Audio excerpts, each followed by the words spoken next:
Welcome to the Game Plan podcast, where we talk about the future of sport and sport education and dive deep into the minds of top athletes to understand the strategies behind their successes. My name is Charvi Bhatt, and I'm going to be your host for this podcast.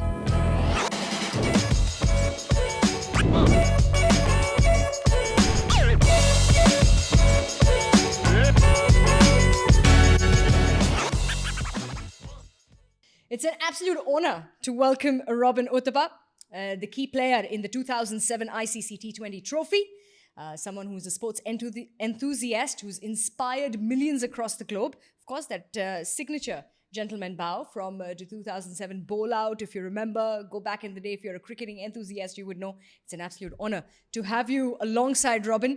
As always, we've worked together in the past, and every time I get this opportunity, I feel very, very privileged.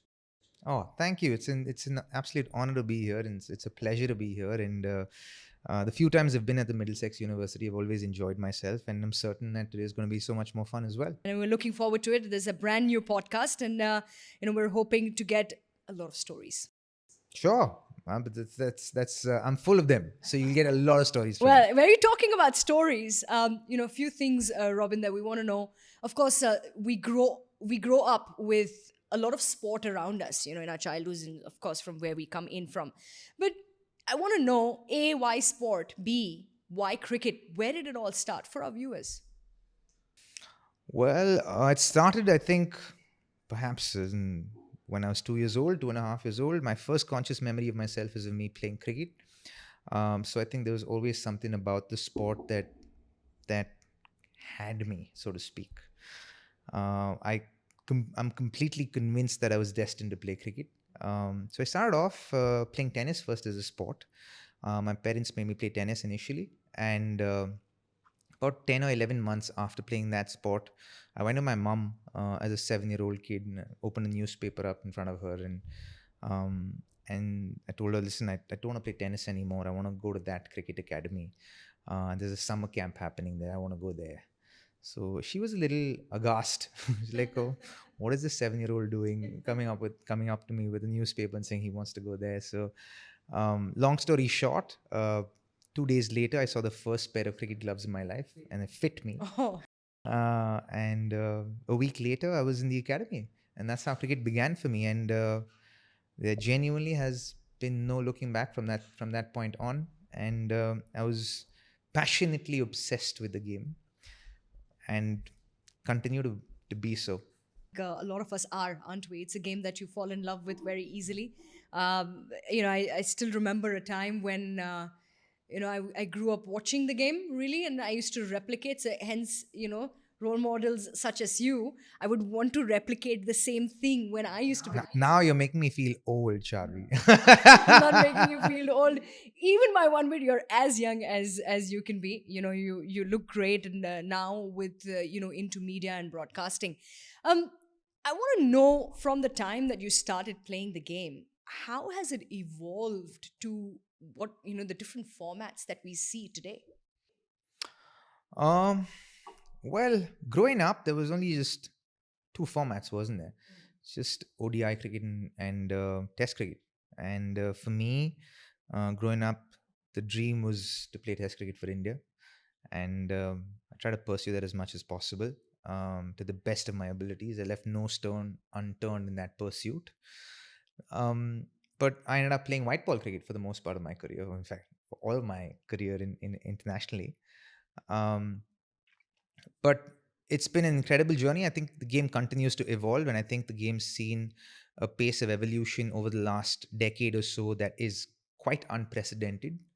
And I think the game's gone from being an absolutely traditional game to one being completely unorthodox and non-traditional. And today, if you aren't non-traditional, which is today considered traditional cricket, I think in a few years be like, oh, this is how cricket's played. And a lot of the Gen Zs and the Gen Alphas of the world will relate to the game as, wow, this is how cricket's played. This, as you roll down and play a paddle flick to a fast bowler in a test match. That's cricket for you. But if they go back in to our days of the millennials and go and see how cricket was played then, they would be quite surprised and be like, man, this is so boring. 220 a winning score in one day cricket, what are you talking about? We score that in 25 overs. But the game's evolved, and then some. And I think we're going to see a lot more evolution in the game. And I really hope the cricket boards and the administrators catch up with the game, because right now we're lagging slightly behind. You make a very interesting point of Test cricket. Now they say that how even within Test cricket, within the 5 days of play, things have changed so much. We have a Test series that's going on right now, and I'm just it's just always so nice to see like a full stadium, weekend or no weekend. There are cricket lovers across the world that still like the traditional. Well, yeah, sure. England's a cold place. They don't get to get out that much. So when the summer's out, and their favorite sports going on, they will come in throngs to the stadium, and it's entertaining cricket. Two of the probably four best sides in the world are playing cricket there, and the weather's incredible. It's young teams who are trying to become the next big things in their respective countries. So it's a period of transition for both countries. So I think the excitement's always going to be there, and it's a great place to play cricket. England, especially in the summers, is an like proper summers, not early or late summers, but proper summers are the best time to play cricket there. With you, I've been in the proper summers in the UK in the past, and I've been lucky enough to play some good cricket there, and I know how enjoyable that is. It's the best scenario ever. Couldn't get better than that, to be honest. I mean, beating the heat here, of course. Beating the heat here that we are. Yeah, we talk about the heat here, but the weather for the most part post November is so amazing, man. I absolutely adore it. As in, from November to this time, last week of May was quite good. I'm happy with that. I can, as in coming from where I come from, and it gets hot there as well, So I'm not complaining, because I went back. I was in Nagpur for a tournament where I was mentoring a couple of teams, and I was like, yeah, it's pretty much as hot. It was 45 degrees there. And I was, yeah, it's Dubai heat. Yeah, it's the same thing. How is it different? But I think how it is with Dubai, that we wanna say, oh my God, it's hot. It's hotter every year. It's never really it doesn't get any better. But No, it's not hotter every year. We're just weaker every year, I suppose. no, I wouldn't wanna put that across, because we're still We're still young. I'm just trying to, include every one of us. include anyone. um, what is the one thing that I would definitely want to know is, when we talk about sport, uh, and we talk about, say, sport education, which has now become like the talk of town and everyone's talking about it. Back in the day, do you think that is now youngsters, athletes who are playing sport and have an option of pursuing sport careers, do we say that they've got a much better setup for them versus maybe what we had back in the day? Um, I don't know if I could call it better, because I think it's a more evolved setup. I think the point in time where we were in college, the opportunities that existed for us were far few in between. So we took what we could, right? And I think that it's far more evolved, and rightfully so.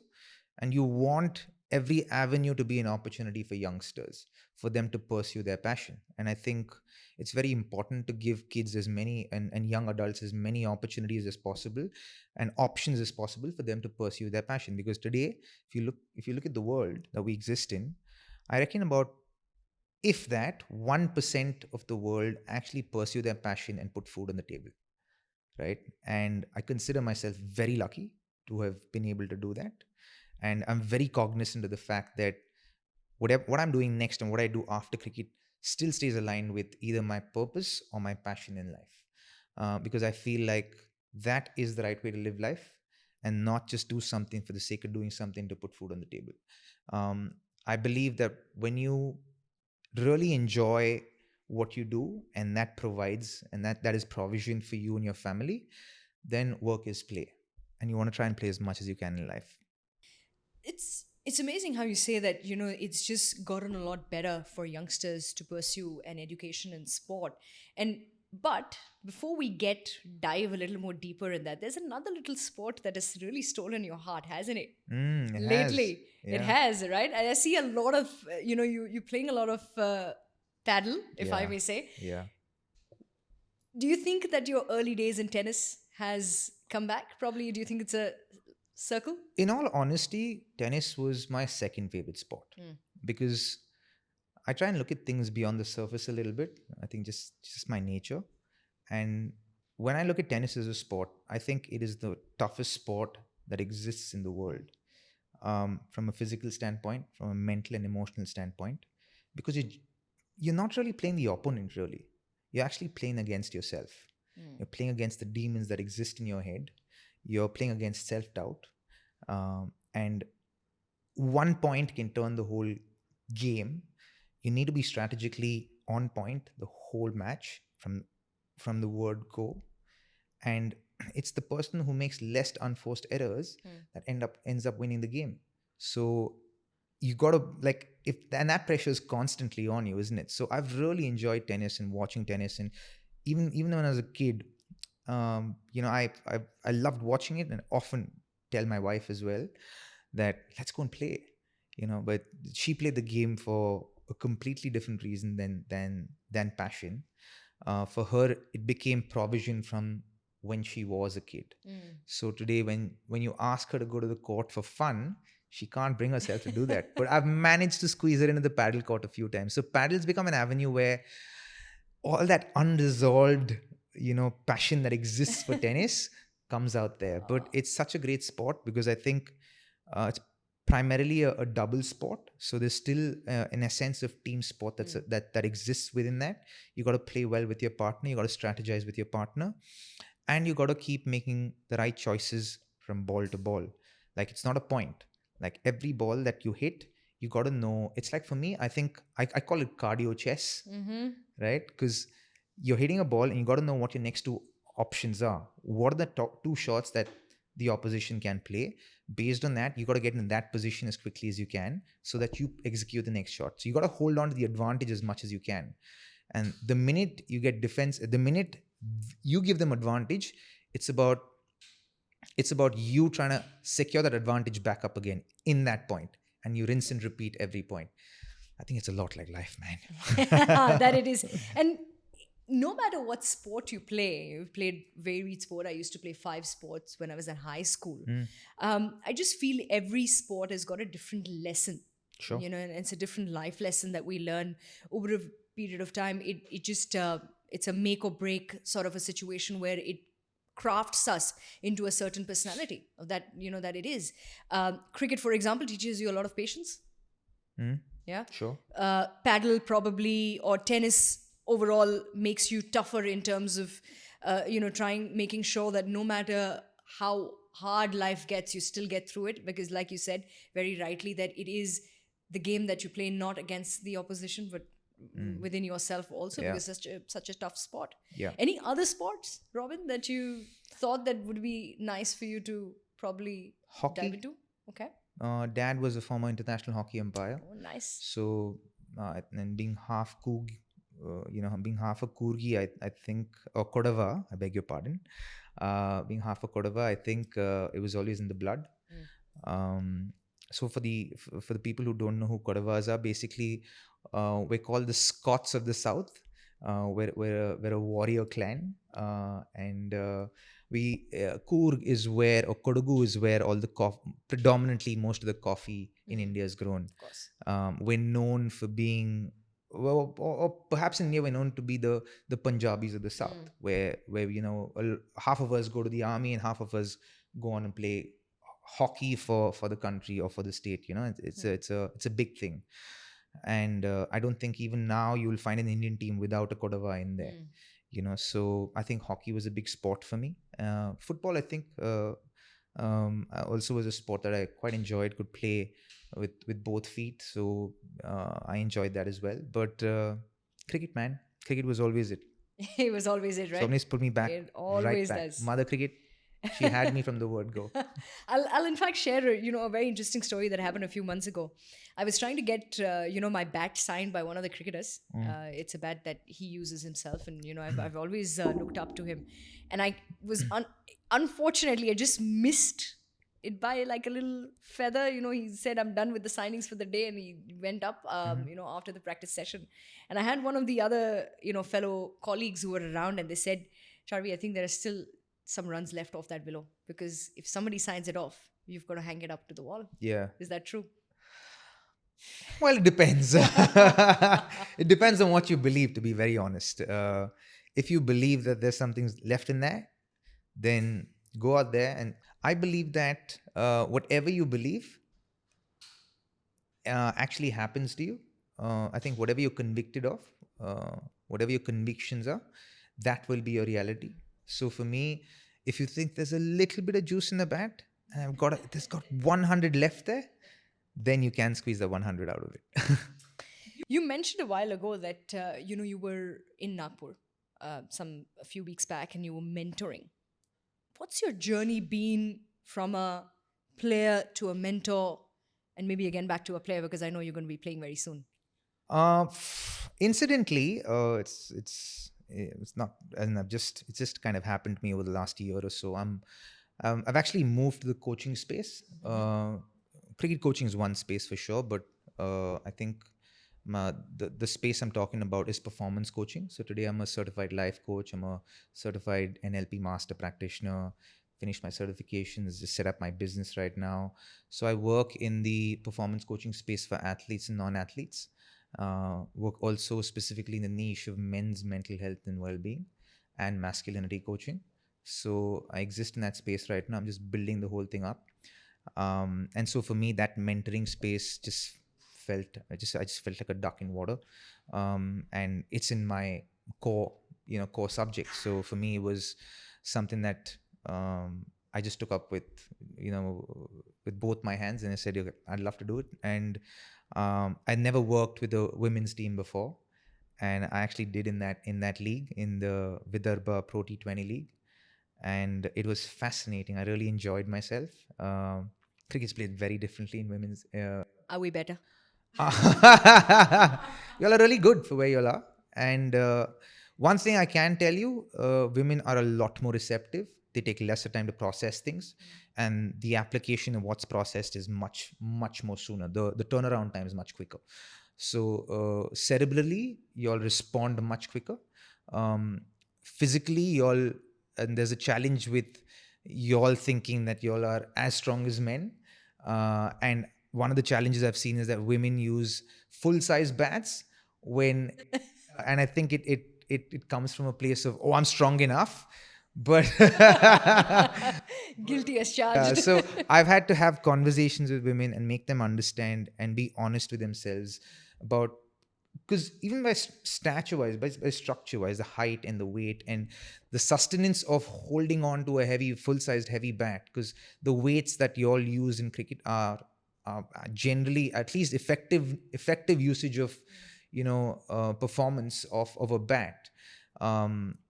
It has to be under like you all need to use what between 1,000 and 1,100 grams for you all to be to have consistency of reproducing effective shots. Whereas physically men are a lot stronger, so they can go on to between 1,100 to 1,250 weight, right? Even that, their productivity of each shot drops as in innings progresses, and women kind of hit that stage much sooner. So it's taken a little while to get them to understand it, but a few conversations in, they get it, and then they jump into it very, very quickly. So I've seen that difference between men and women cricketers. Do you think a lot of this now, as we progress forward in the way the game will evolve, will be influenced by data, by technology? Wearables, for example, have become so popular these days. Do you think that's going to have a major influence of how sport overall will evolve between men and women? Absolutely. And I think it's been playing a part in sport for over what? I think we've seen it accelerate over the last 20 years, 25 years. but I think it's progressively played a much larger role, and I think it'll continue to play that role in the evolution of the sport. The more data you have, the more information you have, the, the sooner we as men operate from a space of having proof. We like having research and data, and we go back to that, and we depend a lot on that. The more data we have, the more information we have, the lot easier it is for us to process things and make changes. With women, I think women are a lot more instinctive. I think they possess divine energy. So when they hear something, they don't really need proof. They're very instinctive about it, and they're like, okay, this hits home. I'm gonna move with it. They trust themselves a lot more than men do. Men second guess themselves a little bit, and we depend a lot more on information before trusting our instincts. And I do believe that data helps men in that stead, and I think it will also close the gap between men's and women's sport over a period of time. Let's hope that we just keep seeing the increase in the number of athletes under every sport. As we have world championships or tournaments. I was having a conversation, in fact, this morning with someone, and I said that it's amazing to see every Olympic event, every Olympic opening ceremony, we've got a longer contingent. We've got more number of athletes coming in. Some countries a lot more than the others, but we just keep seeing, that line that just keeps increasing, which is amazing to see how sport is spreading globally. Well, it is, and it's also because I think sport has become a viable career right now that um, people are willing to bet their careers on, right? Earlier, the provision that you could earn from sport wasn't as much as you can today. Um, a lot, uh, a lot of that also goes to the fact that it's also a lot more televised, a lot more revenue, a lot more advertisements. So it's a well-oiled machine right now. It's taken a while to get here, but I think some countries hit that spot a lot earlier than the others, and I think some will hit them as time goes by. So I think we'll see a lot more sport happen, and I think with the onset of AI and all of that, now people will start taking their chances with sport. We often start as athletes. We start playing a certain sport. We go through the formal coaching format. We represent at a certain level. At any point of time, do you think that now we are in a position where we can think beyond our playing years? Yeah, of course. I think as athletes, we have such short careers. Like compare that to a corporate. A corporate starts at the age of 20, 21. They go on till they're 60, and then they consult after that. For us, we start when we're 20. As in, depends on when we start. We spend our entire childhood just being that athlete, right? Being that whichever sport you play, we pursue our entire childhood into becoming an athlete of repute, right? And hope to become big, right? And if we do become big, we want to extend that for as long as possible. And there are levels to it, right? And um, I often share the story. An average IPL career is between 4 and 5 years, right? Rahul Dravid, one of the greatest players who played for India, his entire career lasted from 1996 to 2011, right? That's 16 years. And that's just 16 years. And he was 37, I think, or 38 when he retired. He was a young dude when he retired. And you have your whole life ahead of you, more than half your life ahead of you after you finish playing sport. So you oftentimes have to build parallel things that you're good at, figure out stuff that you perhaps will enjoy doing once you finish playing sport. You need to have that foresight to understand what your other passions are in life. You need to be aware of it and operate from a space of awareness, because oftentimes when you're playing a sport, you just so got your horse blinders on and you just like one track mind about the sport. And okay, this is what I'm going to do. I'm not going to think about anything else. I'm going to invest myself 150% into what I'm doing right now. And then when I'm done with this, I'll think of what's next. I reckon if that's the way you choose to go, then you will find yourself wanting at the back end of your career. And once you're done, it is the absolute right place for mental health issues. Because when you finish playing sport, there's a huge drop of relevance, there's a huge drop of earnings, and with that comes a huge drop of significance, a sense of self significance, right? And I've seen a lot of my colleagues and a lot of athletes who've gone through the pits of depression come out of that at the back end of their careers because they don't know what to do with themselves, right? And you still, as a man, you still have to provide for your family, provide at the same um, uh, you know lifestyle and um, why am I missing that phrase? Quality of life that you provided for till that point in time, and suddenly your sense of relevance, significance, and earnings drop significantly, and because of that, you are searching as to how you're going to maintain that. So there's a huge part that needs to be paid attention to for anyone who's pursuing sport. You got to know your money. You got to know how to deal with your finances, understand how to read contracts, understand taxation. There's a whole gambit of things that athletes need to understand that's just beyond sport, right? And I think kids today, youngsters today, are a lot more aware of it, and they're navigating through that with a lot of cognizance now. And I think because of that, they'll hold themselves in good stead. But you need to know how to invest. You need to know what are the right kind of investments. You need to study that a little bit. Um, so I think with sport careers, it's short. It's shorter. Yes, you earn quite a bit, but you know that, like, you know the saying, right? Youth is wasted on the young. Yes, of course. Of And course. oftentimes with that, we make a lot of mistakes with where we invest our money and how we treat money because we think, oh, we're going to be young for the rest of our lives, but it catches on with you. um, but yeah, I think sporting careers can be short, but very, very gratifying.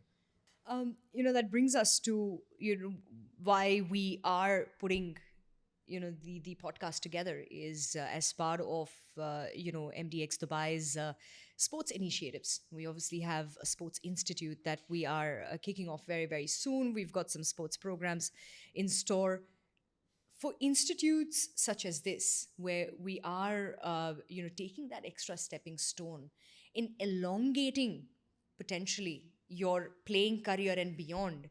How significant is this going to be, especially in this part of the world? I think it's going to be phenomenal.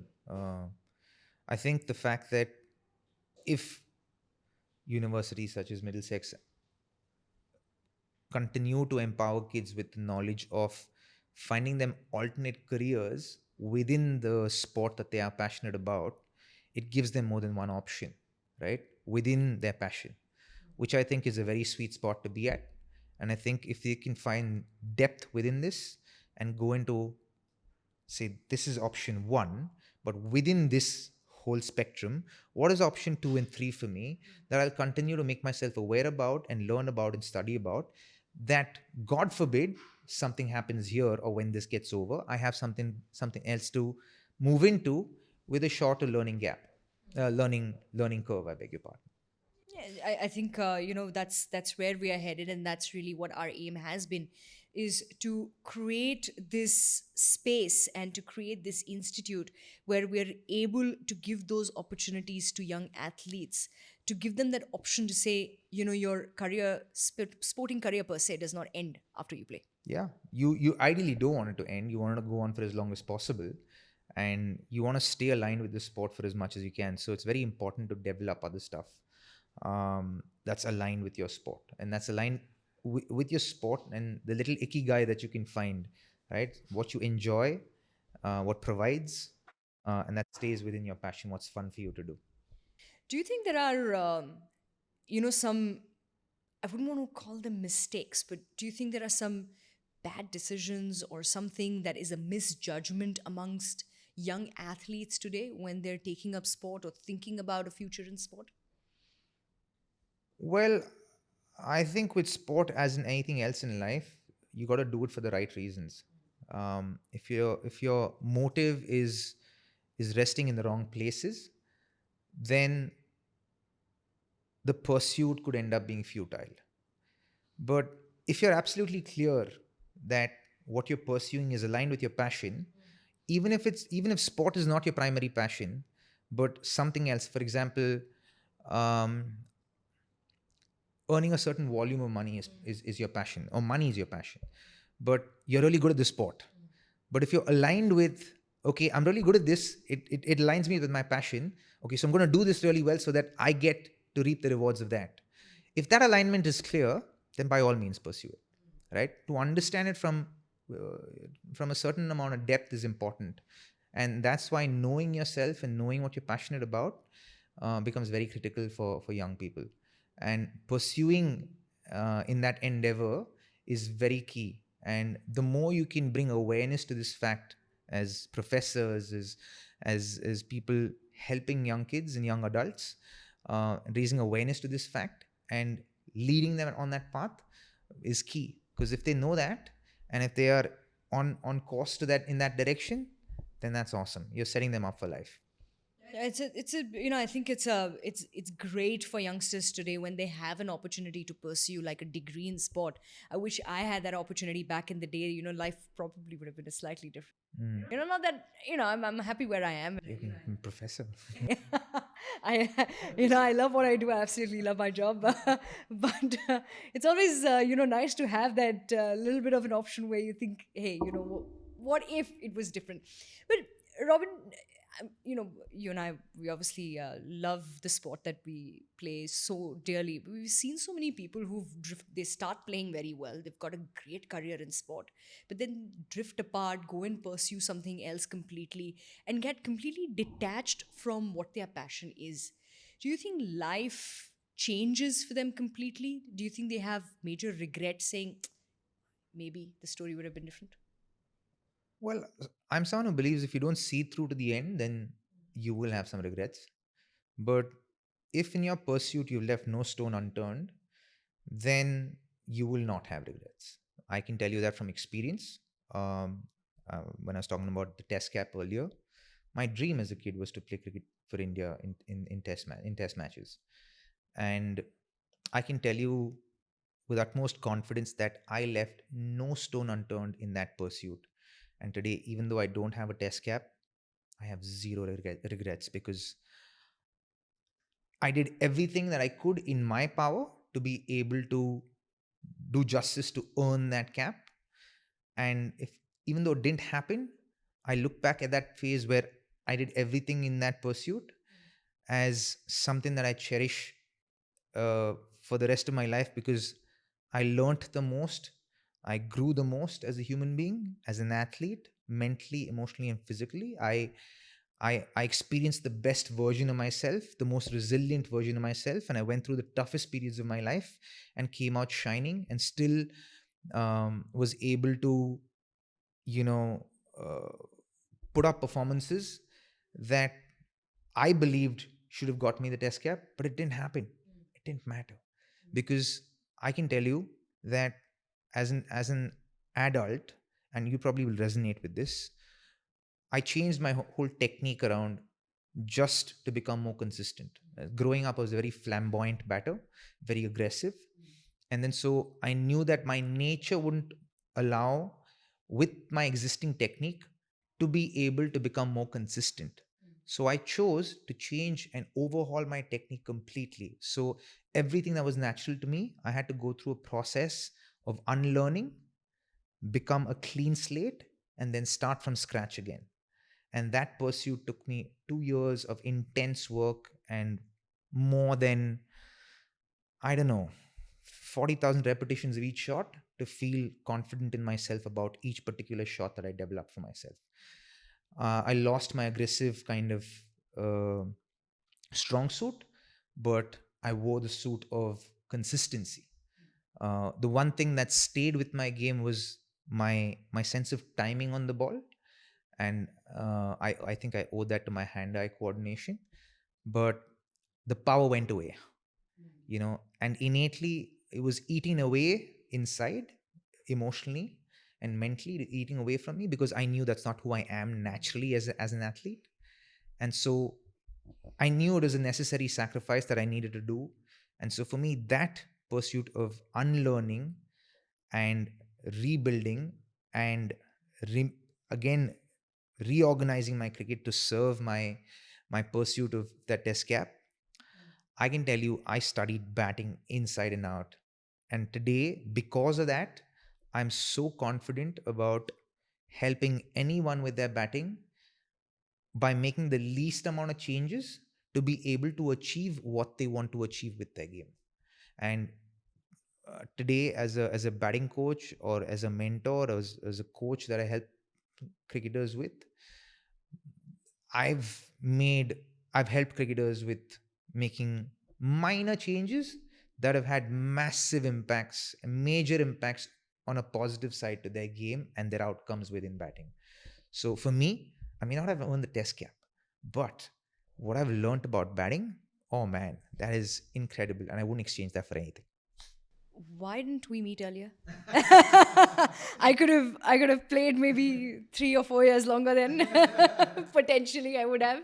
But life's a circle, as we say it. Every time I thought that, okay, I'm done with sport. Let's turn around and let's go to the corporate life. Back here, I am. It just brings you back. I think it's in it just brings in so much of who we are as an individual, and it's like it's injected in our veins, isn't it? That's how sport is, and I think no matter how far I ran away from it, it just kept coming back, and I do agree with you that it's always been that case. Yeah, absolutely. When you're meant for it, you're meant for it. Yeah, and I think innately as people we also know, right? I think we know the God within leads us in that direction, nudges us in that direction. If we're ever going astray, then we're always reminded, you know, get back on track. If there was one thing because we've been talking about sport, we've been talking about education, there was one thing that you think could change in education and or sport education, what would that one thing be? How much time do you have? Hey, I've got all the time for you. Whatever you need. Well, I think education has to be a lot more student friendly.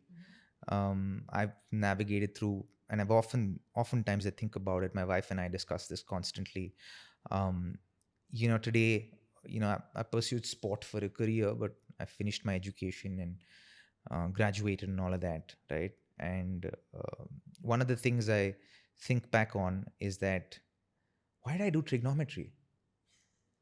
Didn't serve me in life, right? So I think kids and students to have the option to pursue the subjects they enjoy through and through needs to be there, right? Even if they don't have a sense of clarity about making a choice at a certain point in time, if they're absolutely sure that, okay, this is something I don't want to do, but these are the things that I actually enjoy doing and I love it, then stay with those subjects, right? Today, we have conversations with our son who's 7.5 years old, and we talk to him constantly about the subjects he enjoys and what he doesn't enjoy and why he doesn't enjoy it, right? And we try and understand that from a deeper sense. And I believe that the fewer things you do, the easier it is to master those things, right? If your focus is discharged in many different directions, then to fierce focus on one and become really good at it is really hard. If Warren Buffett went to school, he wouldn't have been the greatest investor in the world. It's because he was investing from the age of 10 or 11 that he became the greatest investor in the world. He fierce focused on one subject. And I think to offer that opportunity to students is critical. And that's when we can have a lot more innovators in the world. Why do you think the biggest innovators in the world are the guys who dropped out of school or college or uni? It's because they kind of give you so much to do in that space of time that you're not able to fierce focus. And probably I'm talking a little bit more about school than uni because there's a lot more autonomy by the time you get to college. True. and university. But in school, you don't have that. And I'd love school to be a place where kids can really focus on fewer subjects and focus on a lot more on the other skills that exist with them so that they have a lot more of an opportunity to understand what they are truly passionate about so that they can pursue what they are passionate about in life. So, talking about unconventional career choices, bringing sport back in, it's definitely a way to go in that case. Absolutely. I wouldn't say it's unconventional anymore. I think we're in the lines of being truly conventional because there's so many different opportunities within sport itself, right? There's pursuing the career of sport. You can become a trainer. You can become a physio. You can become a sports management consultant. You can get into sports advertising. You can get into sports marketing. There's a whole bunch of things. There's a sport lawyer today. There's so many different opportunities that exist for youngsters and that's why the cognizance of understanding what do I truly enjoy so that I can pursue that even within my passion of sport, that little ikigai, Yeah, correct. that becomes key. And if you all as professors can actually empower kids with that option or choices or information, it makes it a lot more easier for them to make those choices in that vein, right?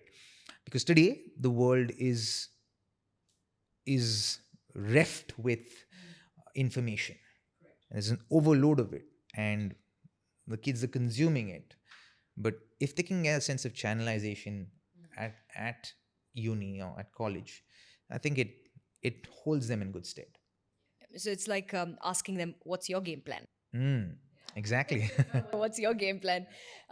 Of course, that's what we aim to do here, with the London Sport Institute and everything that we're going to offer and beyond, to build those characters and, to shape those careers in the future. Robin, before we go off, is there something like a message or something that you would like to, tell our viewers, young athletes who'd be watching our little episode? Yeah, absolutely. I think the first thing I'd like to say is whatever you're doing, be absolutely clear and sure that that's what you want to do and that's what you really enjoy doing. It has to be fun for you. If it isn't fun for you after a certain point in time, then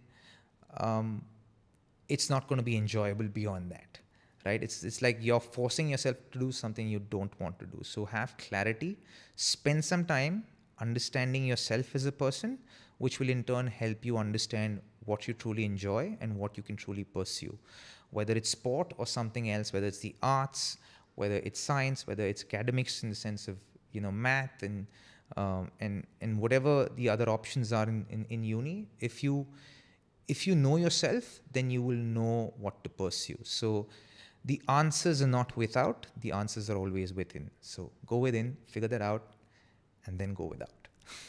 And a little thought on maybe a little bit of guidance as well, if sport is a career from a sport education perspective, if they're willing to take.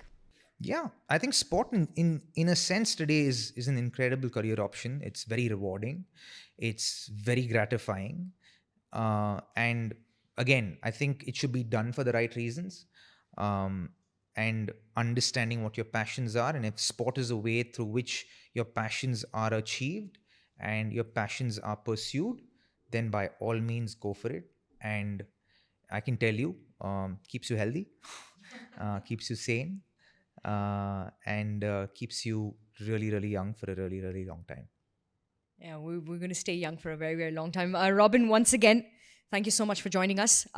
Every interaction with you, whether it's face-to-face, it's over a phone call, or just, some of the messages that we've exchanged in a short period of time that we've known each other, has always been inspiring. Personally, I truly look up to your journey, and I'm sure that all our viewers also look up to your journey, and you've had one inspiring one. You continue to inspire us and to millions, that are going to be on the road. And thank you so much for being here with us today. My pleasure. It's an absolute pleasure, and I wish you all the best with the game plan. Thank you very much. And we will make sure that our game plan is right on path. Yes, absolutely. So thank you very much for joining us for our pilot episode today. We are at the intersection of sport, leadership, innovation, and so much more. We have a lot more coming up for you. You need to stay tuned, as we're going to regularly come out with sport and more and beyond and athlete development. Stay with us.